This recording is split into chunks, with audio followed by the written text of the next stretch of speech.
Whenever we are talking about imperialism as a tool or as a technique of foreign policy, obviously we are talking about two different parties, because imperialism is not isolationism.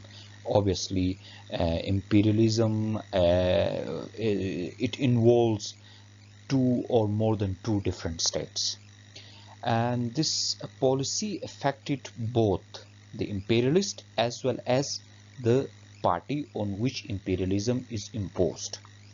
And this policy has both impacts, both types of effects. It has positive effects as well as it has negative effects.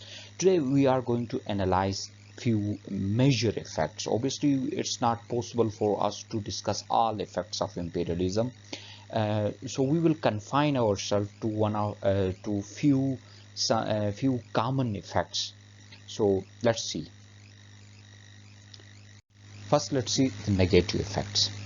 The imperialism is injurious to the native people. It's injurious to the native people. It adversely affects the native people. Obviously, the people on which the imperialism has been imposed.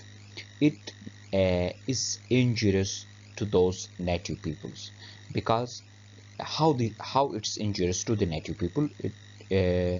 It's injurious because it destroys their culture. It creates a superior inferior relationship. So that's why it's injurious to the native people. uh, in history, if you will see the imperialist policies, for example the imperialist powers, the British, who had made a number of colonies throughout the world from Canada to Africa. uh, let's see the example of India.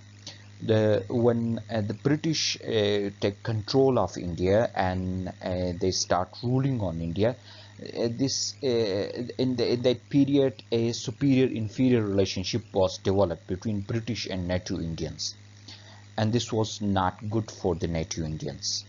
And the imperialism creates economic and cultural setbacks to the native people. Obviously imperialists do have economic motives for establishing an imperialist policy or imperialist power. Whenever the imperialists came to the backward country, they exploit their economic resources, and they exploit their cultural values. So the natives has to face economic and cultural setbacks. So that's why it's injurious to the native peoples. It's injurious to the native people because it creates superior inferior relationship, and it creates economic and cultural setbacks to the indigenous people. Now let's see some positive effects. The very first positive effects is that the imperialism expose the poor country to the developed culture of the imperialist, which could benefit them. When the culture of the poor nation or the poor culture is exposed to the developed culture, the poor culture absorbed number of things from the developed culture. For example, when British take control of India, although they exploit the economic and cultural values of Indians, but still the Indians gain number of good things from the British culture. For example, the education system of India, before British, there was not a proper education system in India. When the British came, the Indians learned the education system from the British, the court system from the British, the canals were developed. So the Indians get number of good things from the the British culture as well.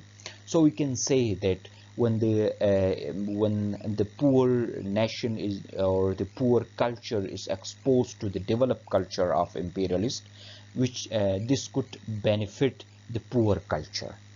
And the imperialism creates sense of unity among indigenous people or native people. Whenever the imperialist came to the poor country, the people in the poor country get united.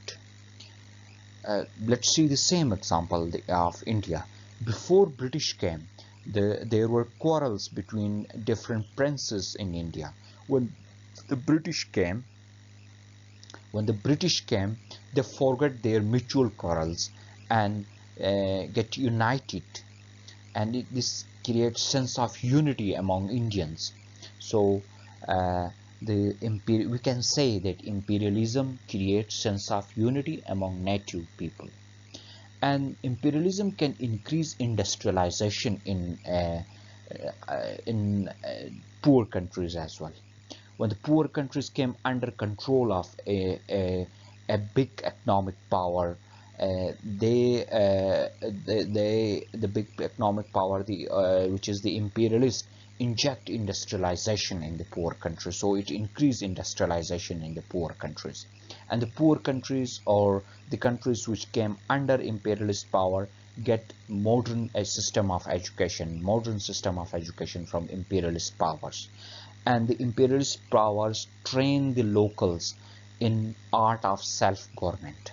So these are few positive effects. So guys, now you see the imperialism has both positive and negative effects. Thank you for joining. Take care. Goodbye.